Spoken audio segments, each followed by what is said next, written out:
Well, we've left the moon, and already Hachi and I are back to work. Hard work. I starts to inquire about No-No, not knowing about her condition. But she's interrupted by a couple other astronauts who are singing the praises of Fee. Seems everyone knows that Fee's the shit. After the titles, Fee meets with the division manager for lunch and finally gets back to that brief scene on the moon that we saw way back in the Ninjas episode, when she had seen the former co-worker named Chad. She pulls out the picture he'd given her with him, Fee, and the division manager. Quite a while back from the look of things. For one, he actually looks happy. Meanwhile, Robbie has a chance to prove himself. We're only bringing you in on this to make sure our guest stays happy, so try not to botch things up.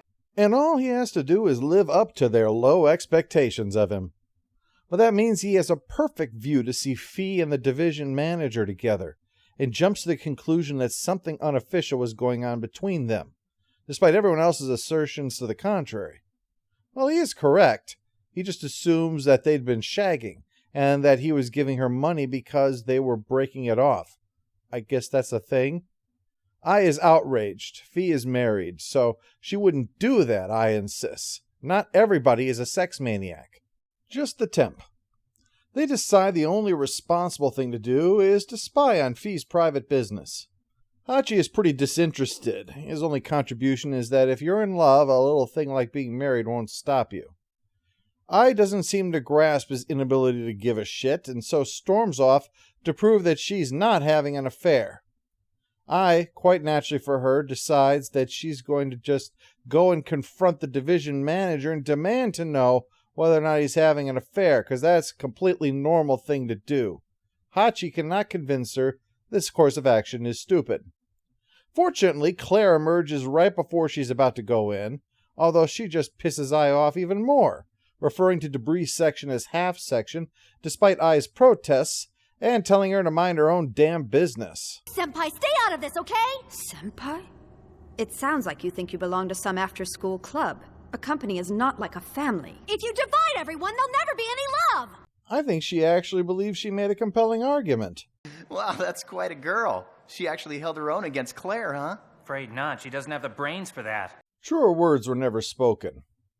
Of course, Fee is not boning the division manager. He wanted to give her a job in control section.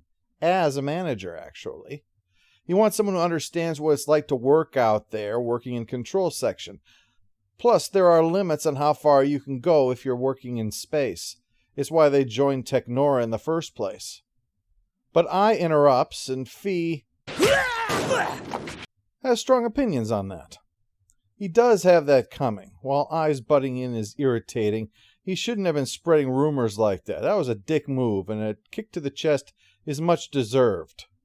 However, Robbie's also the only one who understands when Fee says that they were discussing old times, that they were both in Trion Space Development, a venture space company, before it was absorbed into Technora. So with that all resolved and the backstory out there, I can assure us how vital it is not to go starting rumors about people's private romantic lives. Well, I can only hope that you don't have any affairs either. Senpai's the one for that kind of thing, sir. Unless, you really want to. When Hachi tries to explain that No-No is just a kid, Ai refuses to believe it. Wow, you are just committed to being a massive ass. It takes Ferret Guy to point out that she could be a Lunarian, in which case Hachi would be telling the truth that No-No is only 12 years old and still taller than him. So she's got the body of an adult, right? Do you always have to be such a dirty old man? You know the guy's out of line when even an anime calls out his pedophilia. Karma comes around quick, though, because he gets called away about his inquiries into the division manager, and this guy says this was just a way for Robbie to boast of his connection to the division manager. That bugs me, he insists, and even worse, he's bugged that the division chief is making Fee a manager without consulting him. I guess this guy just needs to vent. Meanwhile, Fee is learning that the big debris job they have is going to be complicated. It's a big blob of stealth material, so it's nearly impossible to detect. And what's worse, it turns into goop when it's heated, so they have to retrieve it during the 45-minute window when it's in the Earth's shadow. It's It's going to be an incredibly hard job that will require their absolute best to succeed where everyone else has failed. On an unrelated topic, Hachi thinks the team needs to prove that they can get by without Fee, so Yuri will do the piloting, Robbie will use the arm, despite only being qualified to do so on paper, and the chief will come along to lead. A perfect plan, by which I mean a perfect recipe for failure. So they just need a cunning way to get Fee to leave during the briefing. Uh-oh, it's the phone. Nice, very subtle. The temp says that Control is pushing the mission back 6 hours, and everyone says that sleep would be a good idea. Make sure they're fresh and capable of high concentration on such a vital mission. So when Fee goes to sleep, the rest of them head out to go retrieve that debris. It's actually the chief who finally spots it, and the lack of its presence on radar confirms that's their target. Fee wakes up after a dream where she relives when their little company got sold, and not for the big piles of acquisition money you might think. No, it's the so we don't sleep in a cardboard box anymore kind of money. She's enraged to learn what happened, but the team is actually doing well. Except again, Robbie's only qualified to do this job on paper. That's it? Yeah! No, you overshot it, damn it! Huh? How did I do that? Oh, no! Come back, you stupid! The real trick when eliminating space debris is to have less debris than what you started with. Hachi won't let them give up, though, and they manage to get a grip on it finally. But as the Beatles said, here comes the sun. The stuff turns to goop. Not only can it not be grabbed now, but it's swallowed up Ai and Hachi.